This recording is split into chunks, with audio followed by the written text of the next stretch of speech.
It was pre-automation when I started, and we had a big copy machine, big clunky copy machine that copied onto cardstock.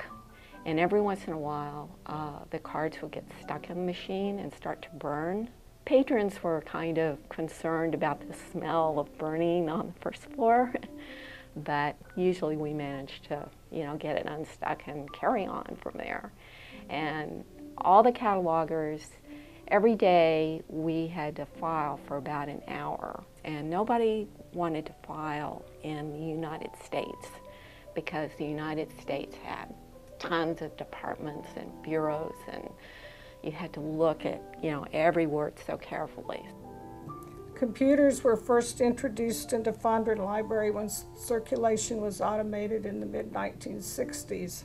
And it was not until 1979 that we were able to join OCLC and the world of machine-readable records. Late 70s, we first moved to computers, and we had dumb computer terminals that were linked directly to OCLC. And we just pressed the button, and they would send us all the sets of cards with all the entries already on top of the card. So essentially we were able to get rid of the clunky copy machine and the typists at that point. OCLC came in and we finally automated it. It was just so wonderful. But then I was just remembering today that when we first got OCLC, it was so slow. The people would take needlework. They'd sit there waiting for the computer. They'd do their needlework.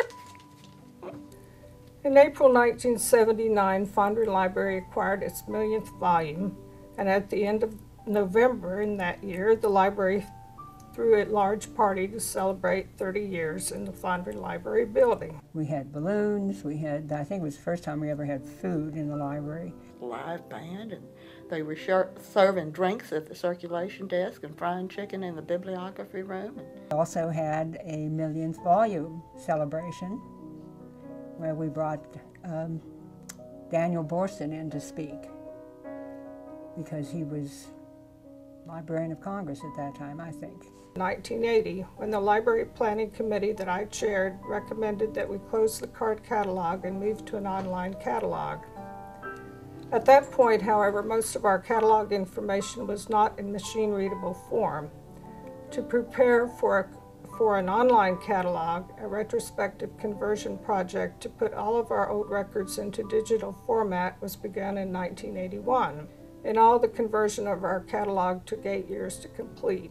In the summer of 1981, I was a graduate student in the anthropology department, and I started working on the retrospective conversion project. And we had a part-time crew in the afternoon and evening, and drawer by drawer, we would take these cards, go to one computer, find a record, transfer that to another computer.